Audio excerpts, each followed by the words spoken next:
Vote মানে তো গণতন্ত্রের উৎসব। তো এত মানুষের ভোট বাদ দিয়ে কি আমাদের রাজ্যে সত্যি গণতন্ত্রের উৎসব হচ্ছে না বিসর্জন?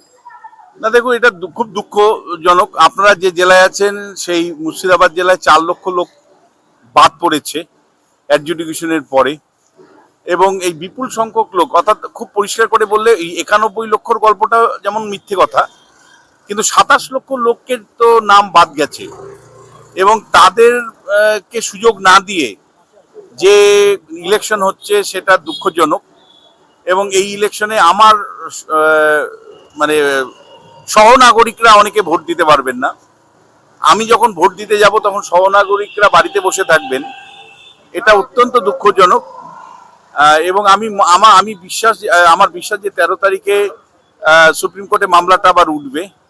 হয়তো সুপ্রিম কোর্ট কোনো ইন্টারভেনশন একটা করবেন, হয়তো কিছু লোক আরো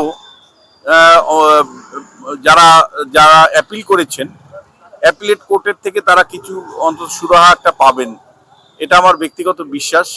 কিন্তু যদি শেষ পর্যন্ত 27 লক্ষ লোককে বাদ দিতে হয়, তাহলে আমাদের গণতন্ত্রের দৈন্যতা কিন্তু ধরা পড়বে, এবং এই দৈন্যতার জন্য সরাসরি ইলেকশন কমিশনের ব্যর্থতা, রাজ্য সরকারের মানে এর রাজনীতি এর মধ্যে যুক্ত আছে। রাজ্য সরকার, ইলেকশন কমিশন এবং কেন্দ্রীয় সরকার, এই তিনজনের কারো ব্যর্থতা, কারো ষড়যন্ত্রের ফলে 27 লক্ষ লোকের নাম বাদ গেল। ফলে এটা কেবলমাত্র একতরফা যারা নির্বাচন কমিশনকে দায়ী করছেন, আমি তাদের সাথে একমত নই। একতরফা যারা রাজ্য সরকারকে দায়ী করছেন তাদেরকেও আমি মানে তার সাথে একমত নই। আমি মনে করি যে রাজ্য সরকার প্রতিটি স্তরে যেভাবে সহযোগিতা করার কথা ছিল, যেভাবে নিজের কর্মী বলকে নামিয়ে কাজটা তুলে নেওয়ার কথা ছিল, তৃণমূল কংগ্রেস কিন্তু প্রতিনিয়ত এটা নিয়ে রাজনীতি করেছে। আর উল্টো দিকে ইলেকশন কমিশন চূড়ান্তভাবে একটা ব্যর্থ নেতৃত্ব দিয়েছে, বা কোনো কোনো ক্ষেত্রে হয়তো কেন্দ্রের শাসক দলের তরফ থেকে ইলেকশন কমিশন অবস্থান নিয়েছে। তার ফলে সুপ্রিম কোর্টকে মানে হস্তক্ষেপ করতে হয়েছে, এবং ফাইনালি সুপ্রিম কোর্ট কিন্তু মানুষকে ন্যায় বিচার দিতে পারেনি। 27 লক্ষ মানুষকে বাদ দিয়েই এই নির্বাচনটা করতে হয়েছে।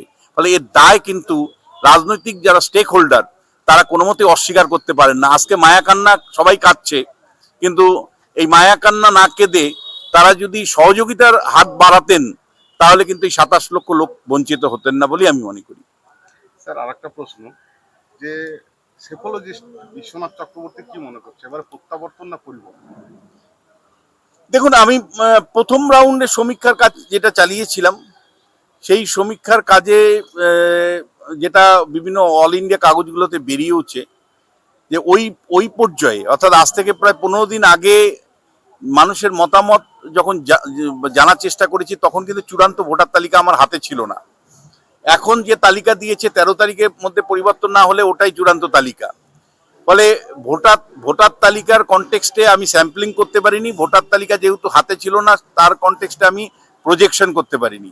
কিন্তু আমার মনে হয়েছে যে বিজেপি দাবি করছে যে তাদের কাছে তারা এবার পরিবর্তন করবে, কিন্তু সংখ্যাটা বিজেপির কাছে নেই বলেই অন্ততপক্ষে আজ থেকে 15 দিন আগে আমার কিন্তু সমীক্ষা থেকে উঠে এসেছিল।